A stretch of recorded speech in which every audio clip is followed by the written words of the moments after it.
Mapagpalang araw mga ate at mga kuya. Welcome sa aking channel, ang Kuya Nanding M. Ang babasahin ko ngayon ay mula sa Ebanghelyo ni San Juan, chapter 13 verses 34 to 35. Isang bagong utos ang ibinibigay ko sa inyo. Magmahalan kayo, gaya ng pagmamahal ko sa inyo. Gaya din kayo magmahalan. Sa ganito, makikilala ng lahat ng mga alagad ko kayo, kung may pagmamahal kayo sa isa't isa.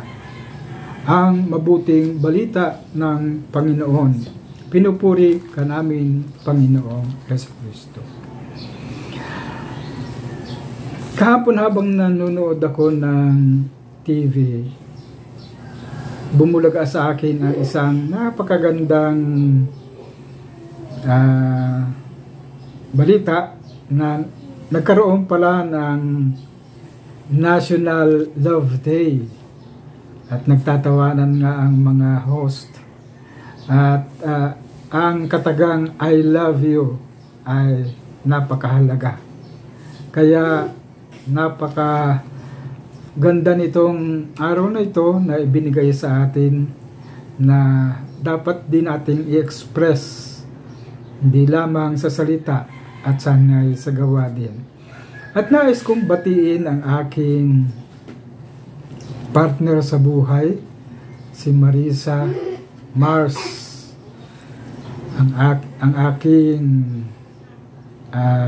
yumaong asawa na si Feli, at ang aking mga malulusog na anak na si Abigail, kanyang mga anak, si Joseph Francis, at kanyang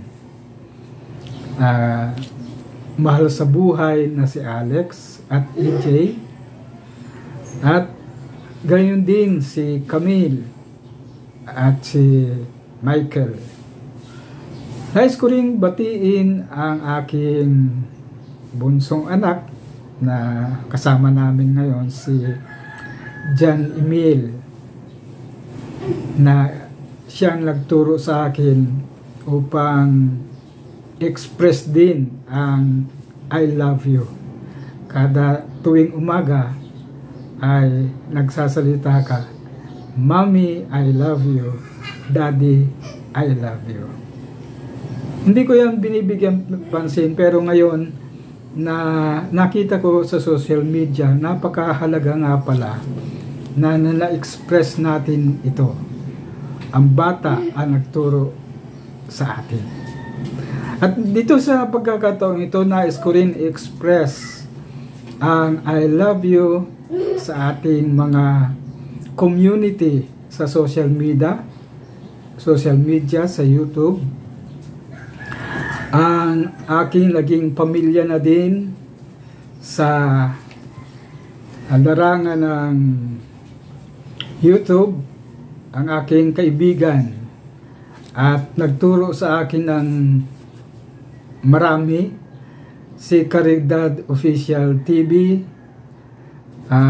Daddy Hues, si Pigadong Social, Tinay TV, si Palangga ng Japan, si Tess Anasita, si Sander TV, Mod by Trix,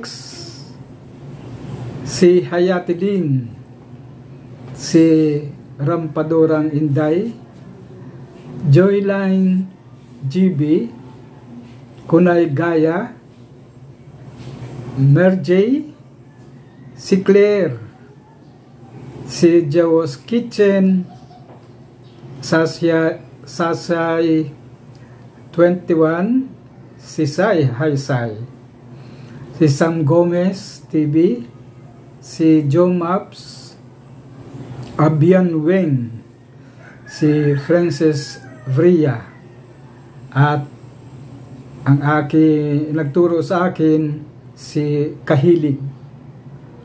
Nung primero, hindi ko maintindihan ang YouTube.